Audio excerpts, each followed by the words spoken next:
Autopsi korban tragedi Kanjuruhan Malang batal dilaksanakan. Padahal seharusnya autopsi itu digelar pada hari ini, Kamis 20 Oktober. Batalnya autopsi setelah ada keluarga korban tragedi Kanjuruhan yang mencabut pernyataan ketersediaan melakukan autopsi. Kapolda Jawa Timur Irjen Pol Tony Harmanto membenarkan terkait batalnya autopsi korban tragedi Kanjuruhan.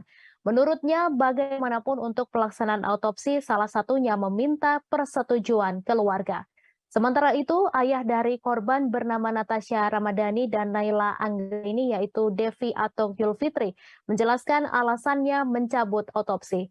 Selain merenggut nyawa dua putrinya, tragedi tersebut juga merenggut mantan istri Devi yakni Debbie Asta. Ketiga perempuan itu meninggal dunia di pintu 13. Devi mengungkap alasan mengapa dirinya mencabut pernyataan kesediaan untuk dilakukan autopsi. Menurutnya, pertama, jika dilakukan otopsi, yang terlibat tidak hanya pihak polisi saja, namun juga ada pihak luar. Kedua, tidak ada keinginan dari para keluarga korban meninggal lain untuk melakukan autopsi. Menurutnya, jika ingin mengusut tuntas, maka harus berkorban. Ia menyesalkan hingga saat ini hanya ia yang membuat pengajuan autopsi, sedangkan para keluarga korban lain tidak melakukan hal yang sama. Selain itu, Devi juga mengaku didatangi oleh sejumlah anggota polisi.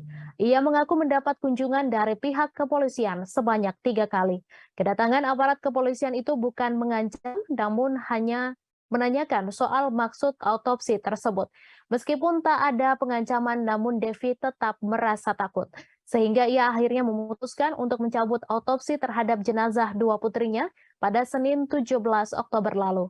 Terkait dengan pencabutan ketersediaan autopsi oleh keluarga korban, Komisi untuk Orang Hilang dan Korban Kekerasan atau Kontras buka suara. Sekjen Federasi Kontras Andi Irfan menuturkan pencabutan autopsi itu karena keluarga korban didatangi polisi secara terus-menerus. Ia menyebut hal itu sebagai bentuk intimidasi polisi kepada keluarga korban. Kontras pun menyayangkan tindakan yang dilakukan pihak kepolisian tersebut. Pihaknya pun akan berkirim surat kepada kepolisian agar menghentikan berbagai bentuk intimidasi kepada korban tragedi Kanjuruhan. Sementara itu, Kapolda Jawa Timur Irjen Pol Tony Harmanto membantah tudingan jika pihaknya melakukan intimidasi terhadap keluarga korban.